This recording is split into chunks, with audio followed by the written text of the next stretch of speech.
पिछले एपिसोड में हमने देखा कि शोभित और विप्लव के ये पूछने पर कि हॉस्पिटल में कौन है, सम्राट उन दोनों की तरफ देखते हुए कहता है मेरा ससुर। विप्लव सम्राट की बात सुन नाराजगी से बोला, ब्रो आपको बताना चाहिए था ना, वहां पर सुधांशु को हमारी जरूरत होगी और आप यहाँ पर ना जाने क्या क्या बकवास करते हुए प्लानिंग कर रहे हो, आप सच में बहुत खुदगर्ज हो। इतना कहकर विप्लव स्टडी रूम से बाहर चला जाता है। सम्राट, जिसका मूड विप्लव की बात पर उखड़ गया था, शोभित की तरफ देखते हुए बोला, तुम भी कुछ सुन लो, आजकल जिसे देखो मुझे ही सुना कर जा रहा है, सबकी होशियारी बहुत बढ़ गई है। शोभित सम्राट की बात सुनकर बोला, मैं कुछ नहीं सुना रहा, बल्कि मैं तो एक्साइटेड हूँ आगे होने वाले प्लानिंग के लिए। सम्राट अपना सिर हिलाते हुए बोला, चलो नाश्ते का वक्त हो गया है और आजकल ये राजीव कहाँ गायब हो गया है। अमृत सम्राट की बात पर बोला, क्रूज पर गया था, आज आ रहा है। सम्राट अपना सिर हिलाता है और सभी लोग स्टडी रूम से निकालकर डाइनिंग एरिया में आ जाते हैं। Dining table. जब सभी डाइनिंग एरिया में आते हैं तो वहां पर विप्लव था ही नहीं, बल्कि वो तो गायब हो गया था। शोभित रचना की तरफ देखते हुए बोला, मॉम वापी कहाँ है। रचना शोभित को जवाब देते हुए बोली, वापी हॉस्पिटल गया है। फिर सम्राट को घूरते हुए बोली, सम्राट तुम कब से हम लोगों से बातें छुपाने लगे, तुमने बताया नहीं कि शेखर जी हॉस्पिटल में एडमिट है। पीतांबर रचना का साथ देते हुए सम्राट से बोला, रचना बिल्कुल सही कह रही है, तुमने कहा था कि सोना अवस्थी हाउस में रहना चाहती है, इसीलिए वो घर नहीं आए, लेकिन बात ये थी, ये तुमने नहीं बताया। सम्राट इन दोनों की बात पर बोला, मैं आप लोग को परेशान नहीं करना चाहता था, और बाकी पापा बिल्कुल ठीक है और उन्हें होश आ गया है, हो सकता है 1-2 दिन में उन्हें डिस्चार्ज भी मिल जाए। राजेंद्र जी सम्राट की बात पर बोला, बेटा ताली एक हाथ से नहीं बजती, अगर किसी रिश्ते को चलाना है तो दोनों साथ में मिलकर चलाएंगे, तब चलेगा। वो लोग हमारी सुख दुख में हमारे साथ आते हैं, अगर हम उनके पास नहीं गए तो क्या वो हमारी मदद करेंगे, नहीं ना, तो दोबारा अगर कुछ भी होता है तो हमें बताना, ताकि हम उनकी मदद कर सकें। वैशाली छुरीदार नजरों से अमृत को घूरते हुए बोली, और तुमने हमको काहे नहीं बताया कि बाबा हॉस्पिटल में है। अमृत सम्राट की तरफ इशारा करते हुए बोला, सम्राट ने कहा था कि किसी को नहीं बताना है। सम्राट घूरकर अमृत की तरफ देखते हुए बोला, सारा इल्जाम मुझ पर क्यों लग रहे हो। हाँ, तुम भी तो बता सकते थे अपनी बीवी को, लेकिन पार्टी में ले जाने को नहीं मिलेगा ये सोचकर बताया नहीं और मुझे ब्लेम कर रहे हो, खुदगर्ज आदमी। वैशाली सम्राट की बात सुनकर अमृत को घूरने लगती है, जिस पर अमृत हताश होकर कहता है, सम्राट सही कह रहा है, मैं तुम्हें अपने साथ पार्टी में लेकर जाना चाहता था और अंकल बिल्कुल ठीक थे, इसीलिए मैंने तुम्हें नहीं बताया। अब क्या सिर पर चढ़कर तांडव करोगी, चले जाना मिलने के लिए, अब चुप रहो। वैशाली रचना की तरफ देखते हुए बोली, काकी सासू अब आप बताओ, हम परसों कह रहे थे हमको नहीं जाना है पार्टी में, आपने हमको जबरदस्ती भेजा और अब वहां पर सोना दीदी को हमारी जरूरत है, लेकिन आपके नवाबजादे ने हमको झूठ बोला और जबरदस्ती उस सस्ती सी पार्टी में लेकर गया, अब आपका पनिशमेंट देना चाहोगे उसे। रचना वैशाली को घूर कर बोली, चुपचाप नाश्ता करो और हम लोगों के साथ हॉस्पिटल चलना। वैशाली धीरे से बुदबुदाते हुए बोली, काहे नहीं, हमको ही खा जाओ। रचना घूरकर उसकी तरफ देखने के बाद सम्राट से बोली, पंडित जी से कहकर मैंने शोभित और अदिति के सगाई का मुहूर्त निकलवाया है, कृष्ण जन्माष्टमी के दिन बहुत अच्छा मुहूर्त है। शोभित हैरानी से रचना की तरफ देखते हुए बोला, क्या इतनी जल्दी। सभी लोग शोभित की तरफ देखते हैं।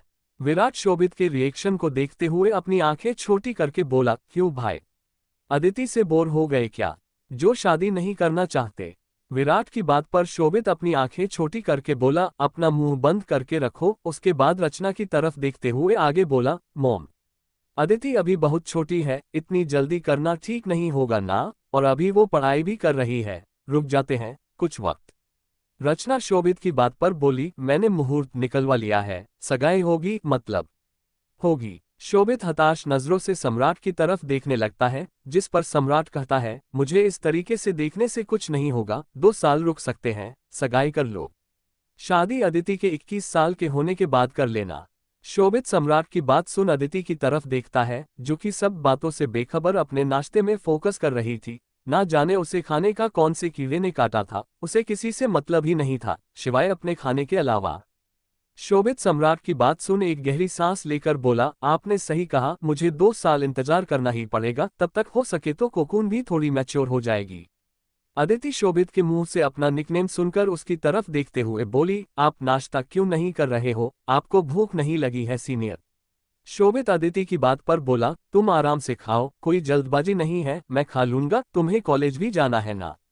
अदिति फिर से अपने नाश्ते पर फोकस करने लगती है। सभी लोग उसकी तरफ देखकर अपना सिर हिला देते हैं और अपना अपना नाश्ता करने लगते हैं।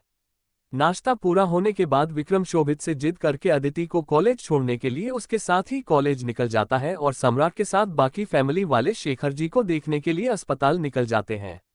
इंदिरा गांधी यूनिवर्सिटी। विक्रम गाड़ी से उतरकर अदिति और शोभित की तरफ देखते हुए बोला, मैं जरा अपनी वाली को देख कर आता हूँ। शोभित विक्रम की बात पर बोला, आपको इस उम्र में छिछोरापंती शोभा नहीं देता, इसलिए बेहतर होगा सीधा लड़की के घर जाकर रिश्ता विस्ता मांगो और शादी करके घर बसाओ। विक्रम शोभित की बात पर बोला, गुड आइडिया, तुमने बिल्कुल सही कहा, वो कर्नाटक से है ना, मतलब मुझे कर्नाटक जाना होगा।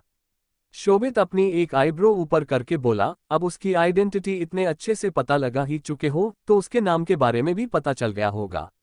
विक्रम अपने बालों पर हाथ फेरते हुए बोला, यस मुझे पता चल गया है, मेरी क्यूटी चश्मिश का नाम अरुंधति आनंद बिहारी शास्त्री है। अदिति उन दोनों की बातों को सुनते हुए विक्रम से बोली, क्या आप आरू की बात कर रहे हो? विक्रम उछलकर अदिति के सामने आकर बोला, क्यों बनी, तुम जानती हो उसे? विक्रम के अचानक ऐसे पास आने पर अदिति घबरा जाती है तो शोभित विक्रम से दूर करते हुए कहता है, ओ फेविकोल के पैदाइश, दूर रहो, मेरी वाली से क्यों चिपक रहे हो? विक्रम शोभित की बात सुन मुंह बनाते हुए अदिति से बोला, अब बता भी दो बनी, मैं तुम्हें केएफसी से रोस्टेड चिकन ला कर दूंगा। अदिति कुछ देर सोचकर बोली, लेकिन मैं तो वेजिटेरियन हूं, आप नॉनवेज की बात क्यों कर रहे हो? मैं नहीं बता रही। विक्रम इरिटेट होकर बोला, मैं तुम्हें मोमोज, गोलगप्पे, पिज्जा, बर्गर और तुम जो भी खाओगी सब लाकर दूंगा, प्लीज बताओ ना, क्या तुम मेरी क्यूटी चश्मिश को जानती हो? इतने सारे जंक फूड के नाम को सुनकर अदिति के मुंह से पानी आने लगता है और वो जल्दी से अपना कॉपी निकाल लेती है। शोभित तो अदिति के इंटेंशन अच्छे से समझ गया था, लेकिन विक्रम कंफ्यूजन में अदिति को देखने लगता है। अदिति एक पूरे पेज में खाने का नाम लिखकर विक्रम को देते हुए बोली, ये मेरी लिस्ट है पूरे एक दिन की, आप इन सारी चीजों को मुझे ला कर दोगे ना, तब जाकर मैं आपको आरू के बारे में बताऊंगी। विक्रम सारे नाम को देखते हुए मुंह बनाकर बोला, व्हाट द हेल, तुम्हारा पेट है या फिर खाली गोदाम, इतना सारा कहाँ ले जाकर रखोगी, लेकिन ठीक है खिलाऊंगा। अदिति विक्रम की बात सुन मुस्कुराते हुए बोली, आरू वापी की क्लासमेट है और वापी आरू को लाइक करता है, उसने प्रपोज किया लेकिन आरू ने वापी को रिजेक्ट कर दिया क्योंकि वो सिद्धू को पसंद करती है। शोभित अदिति की बात सुन अपनी आंखें छोटी करके बोला, कोकून, कॉलेज में इतना कुछ हो रहा है और तुमने मुझे कुछ नहीं बताया। अदिति शोभित की बात सुनकर बोली, मैंने तो आपको ये भी नहीं बताया कि कुणाल की बहन ने वापी को किस किया। विक्रम और शोभित आंखें बड़ी करके अदिति को देखने लगते हैं। अदिति नॉनस्टॉप कॉलेज में हो रही सारी चीजों के बारे में उन दोनों को बताने लगती है। विक्रम सारी बात सुनने के बाद एक राहत की सांस लेकर बोला, अच्छी बात है, वरना मुझे अपने छोटे प्यारे भाई के साथ एक लड़की को लेकर झगड़ना नहीं था। अब मैंने सोच रखा है, कोई डेट नहीं करूंगा, कोई प्रपोज नहीं करूंगा, सीधा जाकर उसे लड़की के घर वालों से रिश्ते की बात करूंगा। शोभित विक्रम की बातों को इग्नोर कर अदिति से बोला, क्या सुधांशु आरू को लाइक करता है? अदिति शोभित के सवाल पर बोली, मैं जब सब कुछ बता रही थी आपका अकल घास करने गया था क्या? सिद्धू किसी को लाइक नहीं करता। शोभित विक्रम से बोला, आप थोड़ा अपना चेहरा उस तरफ करेंगे? विक्रम अपना चेहरा इधर उधर करता है, जिसे देखकर शोभित अपने दांत पीसते हुए कहता है, मैंने कहा, क्या आप दूसरी तरफ पलट सकते हैं? विक्रम शोभित की बात सुन अपनी आंखें छोटी करके बोला, मैं क्यों अपना चेहरा दूसरी तरफ करूं? हम लोगों को ऑफिस के लिए निकलना है और तुम यहां पर रोमांस फरमाना चाहते हो। शोभित गहरी सांस लेकर अदिति को घूरते हुए बोला, मैंने तुमसे कहा था ना, सुधांशु को तुम सिद्धू नहीं भाई कहोगी। अदिति मासूम सा चेहरा बनाकर बोली, मैंने उसे सिद्धू कहाँ कहा, मैंने तो भाई ही कहा। जरूर आपके कान बज रहे होंगे, अच्छा मैं चलती हूँ वरना लेक्चरर मुझे डांटेंगे। इतना कहकर अदिति जल्दी से गाड़ी से उतरकर वहां से भाग जाती है। विक्रम आकर पैसेंजर सीट पर बैठते हुए शोभित से बोला, अब मुझे क्या घूर घूर कर देख रहे हो, चलो गाड़ी स्टार्ट करो। शोभित विक्रम को घूर कर बोला, सब आपके कारण हो रहा है, थोड़ा सा दूसरी तरफ पलट जाते तो क्या होता, लेकिन नहीं, दूसरों की खुशियां आपको कहाँ बर्दाश्त होगी, जलन खो। इतना कहते हुए शोभित गाड़ी स्टार्ट करता है और उनकी गाड़ी आगे की तरफ बढ़ जाती है। वही विक्रम शोभित की बात पर बोला, ओह हेलो, तेरी बनी ने तुझे मुंह पर बहरा कहा है और मुझे शान पट्टी दिखा रहा है, उसके सामने तो कुछ चलती है नहीं और मुझ पर चिल्ला रहा है। ऊपर से मेरा क्रेडिट कार्ड अपने उसे भुक्कड़ भाई को दे दिया। मुझे तो कभी कभी लगता है कि तुम्हारे और बनी की जगह वापी और बनी की जोड़ी ज्यादा बेटर लगती। शोभित जोर से ब्रेक मारता है तो विक्रम का सिर्फ डैशबोर्ड से भिलते भिलते बचता है। विक्रम सीट बेल्ट को कसकर पकड़ते हुए शोभित को घूर कर बोला, दारू पीकर चला रहे हो क्या, या सुबह सुबह से नशे में आ गए हो, अभी मेरा सिर फूट जाता तो। शोभित विक्रम को घूरते हुए बोला, दोबारा कभी मेरी कोकून को किसी और के साथ जोड़ने की कोशिश मत करना, वरना आपकी शादी होने नहीं दूंगा। विक्रम शोभित की धमकी पर मुंह बनाता है तो शोभित गाड़ी फिर से शुरू कर ओबरॉय इंडस्ट्रीज के लिए निकल जाता है। City hospital VIP ward. Viplav Sudhanshu से लगातार शिकायत करे जा रहा था कि उसने कॉल करके उसे क्यों कुछ भी नहीं बताया और सुधांशु बस उसे शांत करवाने में लगा हुआ था। विप्लव फिर से नाराजगी में सुधांशु से बोला, मुझे पता है तुम मुझे अपना दोस्त नहीं मानते, इसीलिए तुमने मुझे कुछ भी नहीं बताया, अगर अंकल को कुछ हो जाता तो। सुधांशु विप्लव के कंधे पर हाथ रखते हुए बोला, शांत हो जाओ, पापा बिल्कुल ठीक है और उन्हें बहुत जल्दी डिस्चार्ज भी मिल जाएगा, मैं तुम्हें परेशान नहीं करना चाहता था। विप्लव सुधांशु के हाथ को पकड़कर बोला, okay fine, but you promise me, अगर दोबारा कुछ भी होता है तो तुम सबसे पहले मुझे बताओगे। सुधांशु विप्लव की बात पर मुस्कुराते हुए बोला, ओके आई प्रॉमिस, अगर दोबारा मैं किसी भी मुसीबत में पड़ता हूं तो सबसे पहले मैं तुम्हें बताऊंगा। विप्लव सुधांशु की बात पर उसे इग्नोर करके सीधा वार्ड के अंदर आता है और शेखर जी के सामने बैठते हुए कहता है, और अंकल जी, क्या हाल चाल है आपका, ठीक तो हो ना, कहीं दर्द तो नहीं हो रहा, मैं मसाज बहुत अच्छा करता हूँ। सुधांशु विप्लव की तरफ देखकर मुस्कुराते हुए बोला, कितना अलग है ये लड़का अपने पूरे फैमिली से, वरना उसके घर में तो सिर्फ खुदगर्ज लोग भरे हुए हैं। तभी सोना और नीरू भी आ जाती है क्योंकि सुधांशु ने उन दोनों को घर भेज दिया था और खुद शेखर जी के साथ हॉस्पिटल में रुक गया था।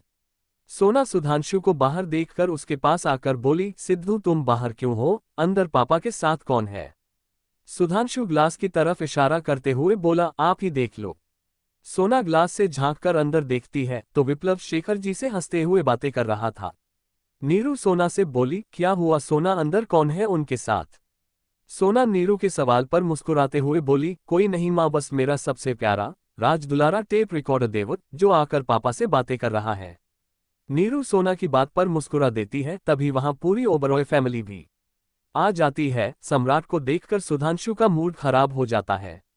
सुधांशु उन लोगों को इग्नोर करते हुए सोना से बोला, दीदी मैं अपने लिए कॉफी लेकर आता हूं, आप पापा के साथ रहना।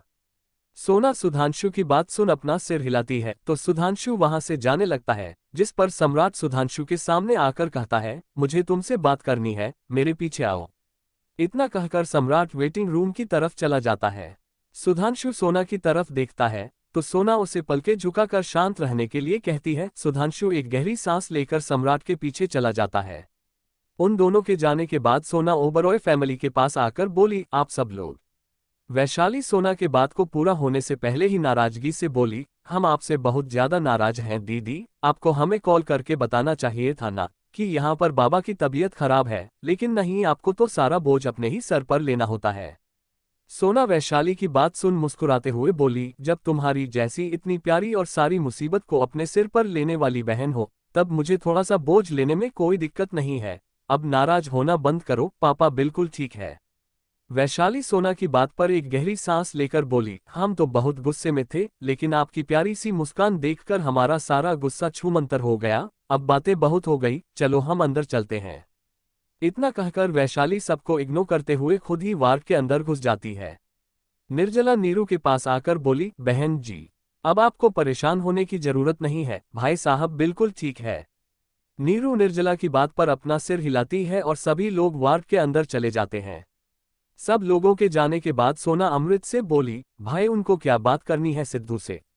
अमृत सोना के सवाल पर बोला, तुम ज्यादा परेशान मत हो, सब कुछ बिल्कुल ठीक है, बस कुछ बात करनी होगी उससे, चलो हम भी अंदर चलते हैं। सोना अमृत की बात पर बोली, मैं सब लोगों के लिए चाय लेकर आती हूँ, आप अंदर जाइए। अमृत सोना की बात पर अपना सिर हिला देता है और वार्ड के अंदर चला जाता है। Waiting room. सुधांशु सम्राट को घूरे जा रहा था और सम्राट बिना किसी भाव के खड़ा खिड़की से बाहर की तरफ देख रहा था।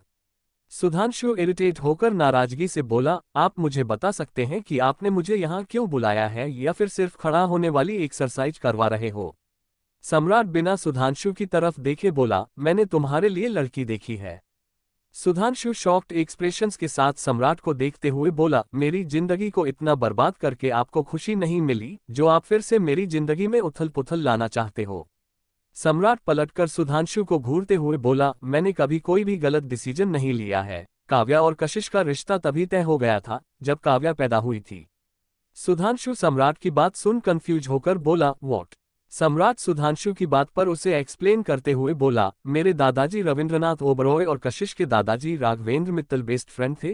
राघवेंद्र अंकल अपनी बेटी की शादी मेरे चाचा शिवराज से करवाना चाहते थे, लेकिन मेरे चाचा जी ने मेरी चाची नीलम से लव मैरिज कर लिया, जिससे लड़ाई झगड़े तो हुए, लेकिन बाद में ये तय किया गया कि मेरे पापा राजेंद्र ओबरॉय की अगर कोई बेटी होती है तो वो मित्तल परिवार की बहू बनेगी और काव्या इकलौती ओबरॉय परिवार की राजकुमारी है, इसीलिए उसकी शादी कशिश मित्तल से हुई है। समझ में आए बात?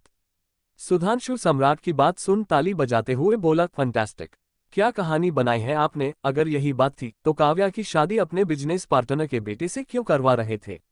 सुधांशु सम्राट की बात पर बोला, प्रॉफिट के लिए। सुधांशु अपनी आंखें छोटी करके बोला, आपको शर्म नहीं आती? सम्राट सुधांशु को घूरते हुए बोला, मुझे क्यों शर्म आएगी, हर बिजनेस में प्रॉफिट ज्यादा मायने रखता है। सुधांशु सम्राट को घूरते हुए बोला, खुद को बेच क्यों नहीं देते आप? मतलब प्रॉफिट के लिए आप जैसा बिजनेसमैन अपने ईमान को भी बेच सकता है। सम्राट सुधांशु को घूरते हुए बोला, मुझसे ज्यादा आर्ग्यूमेंट मत करो। मैंने कहा कि मैंने तुम्हारे लिए लड़की देखी है तो देखी है और तुम्हें इस लड़की को ही डेट करना होगा। सुधांशु सम्राट की बात पर बोला, तो आप भी कान खोलकर सुन लीजिए, अपना ये दो कौड़ी का एटीट्यूड जाकर अपने भाइयों पर दिखाए, मुझ पर नहीं, क्योंकि मैं सिर्फ अपनी दीदी और अपनी फैमिली की बात मानता हूं, किसी भी एरे गेरे की बात नहीं मानता। सम्राट सुधांशु को घूरते हुए बोला, अपनी दीदी के लिए तो करोगे ना? सुधांशु सम्राट के चेहरे को देखता है, जिसके एक्सप्रेशंस पूरी तरीके से बदल गए थे, जैसे सम्राट सुधांशु को ब्लैकमेल कर रहा हो। सुधांशु सम्राट के इंटेंशन को समझते हुए बोला, देखिए, मैं किसी को भी डेट नहीं कर सकता और आप इस तरीके से मुझे ब्लैकमेल नहीं कर सकते। सम्राट बोरियत में बोला, मैं कुछ भी कर सकता हूं, तुम्हें अच्छे से पता है, मैं अपनी बात का बहुत जिद्दी हूं। सुधांशु गुस्से में चिल्लाकर बोला, हर बार मेरी फीलिंग के साथ क्यों खेल रहे हो आप लोग? पहले आपकी बहन खेल कर गई और अब आप मुझे हर बार टॉर्चर करते रहते हो, ऐसा क्यों कर रहे हो आप? क्या बिगाड़ा मैंने आपका? ये कहते हुए सुधांशु की आंखें नम हो जाती है। सम्राट सुधांशु के आंसू को इग्नोर करते हुए बोला, चाहे तुम कितना भी चिल्ला लो, मैंने कह दिया सो कह दिया। सुधांशु हार मानते हुए बोला, मुझे सब कुछ जानना है, सब कुछ। क्यों आप ये कर रहे हो? फिर डिसीजन मेरा होगा कि मैं ये करना चाहता हूं या फिर नहीं। सम्राट सुधांशु के कंधे पर हाथ रखते हुए बोला, मेरी तुमसे कोई आपसी दुश्मनी नहीं है, मैं जो कुछ कर रहा हूं तुम्हारी फैमिली को एक बार फिर ठीक करने के लिए कर रहा हूं, ताकि अपनों के भेष में जो दुश्मन छुपे बैठे हैं वो सामने आ सके। सुधांशु सम्राट की बात सुनकर बोला, मुझे बहुत पहले से पता है कि मेरे चाचा जी हमें धोखा दे रहे हैं। पापा के प्रॉफिट में जितने भी पैसे आते हैं, आधे से ज्यादा वो हर बार नुकसान का नाम लेकर अपने नाम कर लेते हैं, लेकिन पापा उन्हें कुछ नहीं कहते, जबकि वो भी सब कुछ जान रहे हैं, क्योंकि वो क्लेश नहीं चाहते, और शायद यही सबके वजह से पापा को मेजर अटैक आया था। सम्राट सुधांशु की बात सुनकर बोला, काव्या मुसीबत में है। सुधांशु सम्राट की बात सुन हैरानी से बोला, क्या मुसीबत? लेकिन कैसी मुसीबत में? उसका पति उससे बहुत प्यार करता है। सम्राट सुधांशु की बात पर बोला, अरे यार, आधी बात सुनकर रिएक्ट करते हो यार, तुम पूरी बात तो सुन लिया करो। सुधांशु मुंह बनाते हुए बोला, सस्पेंस क्रिएट करके गुंडागर्दी करते हुए बात आप कर रहे हो और मुझसे कह रहे हो कि मैं पूरी बात सुन लूं? ग्रेट। सम्राट सुधांशु को घूर कर बोला, मुझे न तुम्हारा यही दो कौड़ी का एटीट्यूड बिल्कुल नहीं पसंद, जो हमेशा तुम मुझे दिखाते रहते हो। मेरे किसी भी भाई में इतनी हिम्मत नहीं है जो मुझसे ऊंची आवाज में बात कर दे, और तुम वो पहले लड़के हो जो मुझसे ऐसे बेरुखी से बात करते हो जैसे मैं तुम पर जहर उगलता हूं। सुधांशु सम्राट की तरफ ऐसे देखता है जैसे पूछ रहा हो कि आपकी जुबान में शहद निकलती है, सच में जहर ही तो उगलते रहते हो मुझ पर। सुधांशु की ऐसी नजर को महसूस करते हुए सम्राट इरिटेट होकर बोला, अब क्या जिंदा निगल जाओगे? घूरना बंद करो और पूरी बात सुनो। सुधांशु सम्राट की बात सुनकर उसे देखने लगता है और सम्राट उसे पूरा प्लानिंग समझने लगता है। क्या सच में सुधांशु सम्राट का बात मानकर नित्या के फीलिंग के साथ खेलेगा? क्या विक्रम सच में कर्नाटक जाएगा आरू का रिश्ता मांगने? क्या होगा आगे की कहानी सुनने के लिए बने रहिए माय क्रूल डेविल हस्बैंड कहानी पर।